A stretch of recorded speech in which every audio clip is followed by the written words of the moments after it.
Ja sam Petra Ivanović, profesorica muzike, magistrica međunarodnih odnosa u domenu kulturne diplomatije i članica Fondacije Kreativne žene Crne Gore.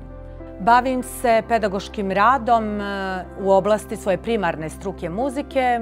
Profesor sam teoretske grupe predmeta u crnogorskim muzičkim i osnovnim školama, donedavno i u Cetinskoj gimnaziji. Ono što primjećujem jeste da NATO pokreće izazov za žene i djevojke u naučnim disciplinama sa ciljem da se bave i unaprijede mlade djevojke istraživačice do 30 godina svoje kompetencije u STEM disciplinama, gdje na neki način mogu kazati da se doprinosi inkluzivnosti žena u ovim oblastima. Kada govorimo o okretanju ka zapadu, odnosno otvaranju Crne Gore ka Evropi, mogu kazati da današnje Ministarstvo prosvjete, nauke i inovacije zaista ima jednu solidnu saradnju sa vladama evropskih zemalja, što se ogleda kroz razne donacije, mnogobrojne konkurse, programe obuka kao i stipendije za crnogorske studente, što ujedno predstavlja jako veliku pomoć i olakšicu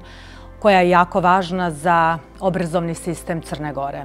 Mišljenja sam negdje da je jako bitno razvijati sposobnost komunikacije sa kolegama iz NATO-a, sa partnerskim zemljama u postizanju zajedničkih ciljeva, kao i istovremeno i permanentno poboljšanje uslova za crnogorsko obrazovanje kroz realizaciju raznih radionica, kurseva, bilateralnih posjeta, studentskih putovanja i razmjena, jer sve to naravno doprinosi boljoj budućnosti crnogorskog obrazovanja i boljeg sutra za naše mlade koji će graditi budućnost ove zemlje. Ako me pitate koja je razlika između škole i života, reći ću vam sljedeće.